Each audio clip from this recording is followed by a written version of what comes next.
Hello guys, welcome to my YouTube channel. কেমন আছো তোমরা? এখন আমরা কথা বলবো হচ্ছে ইন্ডিয়ান এবং ইন্টারন্যাশনাল সিনেমার অনেকগুলো আপডেটস নিয়ে। চলো ভিডিওটা শুরু করা যাক।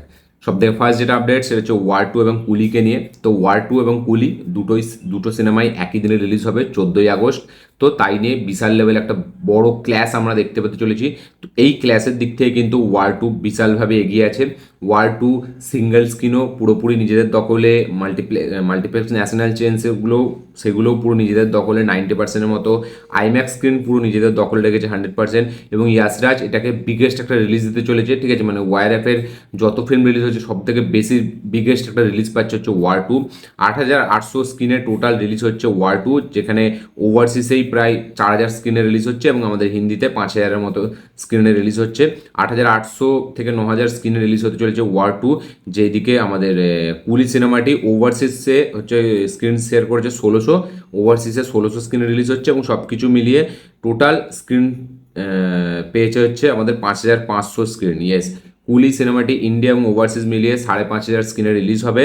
এবং কুলি বলতে গেলে নর্থ ইন্ডিয়া সেরকমভাবে কোনো সিঙ্গেল স্ক্রিন বা মাল্টিপ্লেক্স বা আইম্যাক্স স্ক্রিন এরকমভাবে পায়নি, সবকটাই ওয়ার টু নিজেদের দখলে রেখেছে এবং বিশাল একটা মানে স্কেলে রিলিজ দিতে চলেছে ওয়ার টু। এবার বাকিটা পুরোটাই ওয়ার্ড অফ মাউথের কারণে। যদি ওয়ার টু ভালো ওয়ার্ড অফ মাউথ জেনারেট করতে পারে, ভালো একটা পপুলারিটি গেইন করতে পারে, তাহলে কিন্তু এই ফিল্মটার কালেকশন বিভৎস লেভেলে হতে চলেছে। কারণ ওয়াইআরএফ এটাকে বিশাল ওয়াইড লেভেলে একটা রিলিজ দিতে চলেছে।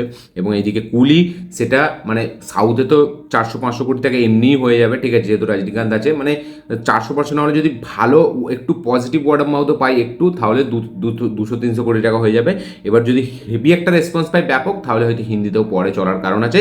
এবং হিন্দিতে না পেলেও যদি তামিলে ভালো একটা ওয়ার্ড অফ মাউথ জেনারেট করতে পারে, তাহলে জেলারের কালেকশনের কাছাকাছি বা জেলারের কালেকশনকে বিটও করতে পারে। দেখা যাক কী হয়। তো ওয়ার টু এবং কুলির মানে ক্লাসে এখন ওয়ার টু এগিয়ে আছে। নেক্সট যেটা সেটা হচ্ছে হলিউড থেকে। তো ট্রেন টু বুসান, যেটা সাউথ কোরিয়ান ফিল্ম, আমরা সকলেই জানি প্রচুর লেভেলে পপুলার একটা ফিল্ম। ট্রেন টু বুসান একটা জম্বি ফিল্ম, যাতে অনেক একটা মাল্টি স্টার কাস্ট একটা ফিল্ম, তার সাথে সাথে ব্যাপক একটা মানে কি বলবো, এটা খুব হেভি একটা ড্রামা, জম্বি ড্রামা ফিল্ম, ঠিক আছে? তো এই ফিল্মটা প্রচুর পপুলার।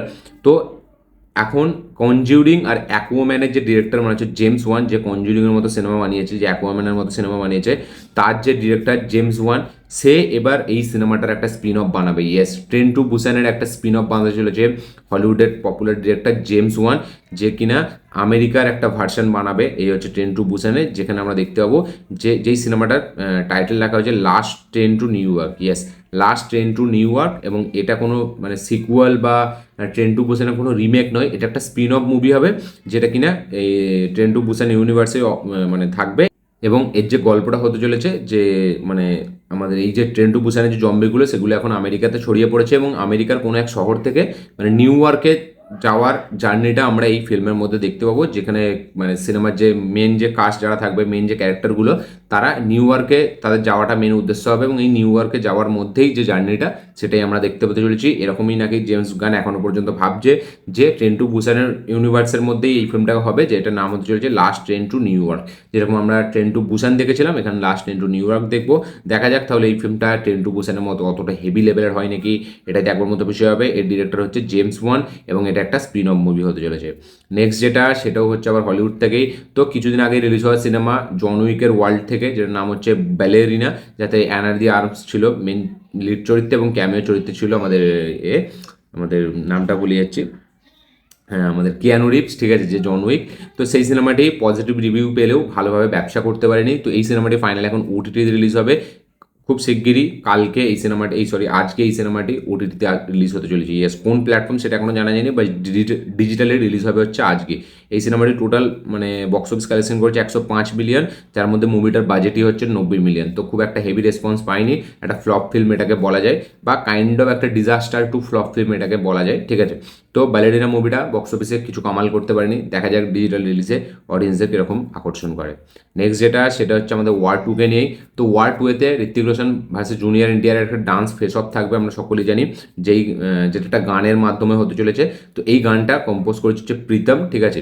এবং এই গানটা শুটিং কিন্তু এখন মুম্বাইয়ে আজ থেকে ইয়াসরাজ স্টুডিওতে চালু হয়ে যাচ্ছে। ইয়েস, ইয়াসরাজ স্টুডিওতে আজ থেকে মুম্বাইয়ে চালু হচ্ছে এই জুনিয়র এনটিআর এবং আমাদের ঋত্বিক রোশনের মধ্যে যে ডান্স ফেস অফটা, সেইটা যে গানটা খুব শিগগিরই মানে এই মানে ডান্স ফেস অফটার যে শুটিংটা এটার মাধ্যম দিয়েই ওয়ার টু এর পুরোপুরি শুটিং শেষ হবে।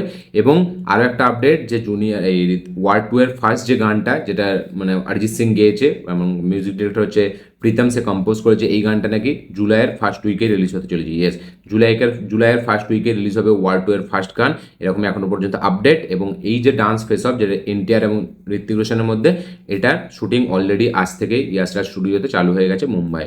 টানা 7 দিন চলবে, তারপরে ওয়ার টু এর শুটিং নাকি পুরোপুরি কমপ্লিট হবে। দেখা যাক এই গানটা আমরা কবে দেখতে পাই, নাকি এই গানটা ফিল্মের জন্য বাঁচিয়ে রাখা হয়। এবং এই গানটা আমাদের কোরিওগ্রাফার হচ্ছে বস্কো মার্টিস, যাকে আপনারা ঝুমে জো পাঠান যে গানটায় আপনারা জানেন, ওয়ার টু এর জয় জয় শিবশঙ্কর, তারপরে আরও অনেক রিসেন্টলি ফাইটারেস তারা গান করেছিল, ওই ইসকে জয়সা কুচ যে গানটা, ঠিক আছে। তো অনেক গান মানে ঋত্বিক রোশনের সাথে ওয়াইএফের সাথে বস্কো মার্টিসদের ভালো আছে, প্রচুর গান তারা কোরিওগ্রাফি করেছে। তো এই গানটাও তারাই কোরিওগ্রাফ করছে। নেক্সট যেটা সেটা হচ্ছে আমাদের রামায়ণা থেকে রণবীর কাপুর, সাই পল্লবী এবং Yash starrer upcoming film director by Nitesh Tiwari. ফিল্মের নাম হচ্ছে রামায়ণা, যে ফিল্মটা দুটো পার্টে রিলিজ হবে। ফার্স্ট পার্টটা 2026-এ রিলিজ হবে, সেকেন্ড পার্টটা 2027-এ। তো রামায়ণার একটা অ্যানাউন্সমেন্ট ভিডিও রেডি করেছে মেকার্সরা। এই আপডেটটা আমি এর আগেও দিয়েছিলাম, 3 মিনিট কত সেকেন্ডের একটা অ্যানাউন্সমেন্ট ভিডিও। তো এই অ্যানাউন্সমেন্ট ভিডিওটা মেবি আসতে পারে পরশু দিন। ইয়েস, 3 জুলাই এই অ্যানাউন্সমেন্ট ভিডিওটা মেবি মেকার্সরা ছাড়বে, এরকমই এখনো পর্যন্ত আপডেট। এবং এটা খুব স্ট্রং আপডেট যে 3 জুলাই রিলিজ হতে পারে রামায়ণের ফার্স্ট অ্যানাউন্সমেন্ট টিজার বা গ্লিমস বলা যায়। দেখা যাক এই টাইটেল গ্লিমস, এই অ্যানাউন্সমেন্ট টিজারটা অডিয়েন্সদের কীভাবে আকর্ষণ করে। নেক্সট যেটা সেটা হচ্ছে আবার হলিউড থেকে। তো ফাস্ট অ্যান্ড ফিউরিয়াস 11-এর জন্য ভিন ডিজেল 3টে শর্ত রেখেছে, যার মধ্যে একটা হচ্ছে মুভির প্লটটা লস অ্যাঞ্জেলেসে বেস্ট করাতে হবে, এবং দ্বিতীয় হচ্ছে স্ট্রিট রেস যে আমরা দেখছিলাম, ঠিক আছে, মানে ফাস্ট অ্যান্ড ফিউরিয়াস থেকে বেশি ইন্ট্রোডাকশন হয় স্ট্রিট রেস কালচারটা, ঠিক আছে, সেটাকে আবার ফিরিয়ে আনতে হবে। এবং 3 নম্বর এবং সবথেকে ইম্পর্টেন্ট যে রুলসটা সেটা হচ্ছে আমাদের ব্রায়ানকে ফিরিয়ে আনতে হবে। ইয়েস, পল ওয়ালকার, ঠিক আছে, তাকে ফিরিয়ে আনতে হবে এই আমাদের ফাস্ট অ্যান্ড ফিউরিয়াস 7-এ, 11-এ, ঠিক আছে। আমরা সকলেই জানি যে ব্রায়ানের ক্যারেক্টারটা এখন আর নেই এবং অরিজিনালি পৃথিবীতে আর এক্সিস্ট করে না। তো তাই জন্য এখন শোনা যাচ্ছে নাকি সিজিআইয়ের মাধ্যম দিয়ে ব্রায়ানকে ফিরিয়ে আনার চেষ্টা করছে মেকার্সরা, বা এখানে অন্য কাউকে এই চরিত্রে মানে কাস্ট করিয়ে, ঠিক আছে, তার মুখটাকে বদলানো হবে, এরকমই এখনো পর্যন্ত আপডেট। এবং শোনা যাচ্ছে নাকি পল ওয়ালকারের ভাইকে দিয়েই শ্যুট করিয়ে তার ফেস চেঞ্জ করানো হবে, এরকমও এখনো পর্যন্ত আপডেট। মানে হয়তো অন্য কাউকে দিয়ে এই ক্যারেক্টারটাকে করানো হবে, ফেস চেঞ্জ করাবে, নাহলে পল ওয়ালকারের ভাইকে দিয়েই এই শ্যুটটা করিয়ে তার ফেস চেঞ্জ করিয়ে ব্রায়ানকে আমরা ফাস্ট অ্যান্ড ফিউরিয়াস 11-এ দেখতে পাবো। মানে এইরকমই একটা পরিকল্পনা চলছে মেকার্সদের, কারণ ভিন ডিজেল 3টে শর্ত দিয়েছে, সেই শর্তের উপর কাজ হচ্ছে। দেখা যাক ফাইনালি আমরা ফাস্ট অ্যান্ড ফিউরিয়াস 11-এ ব্রায়ানকে দেখতে পাই নাকি, পল ওয়ালকারকে দেখতে পাই নাকি। নেক্সট যেটা আপডেট সেটা হচ্ছে হেরাফেরি 3 থেকে।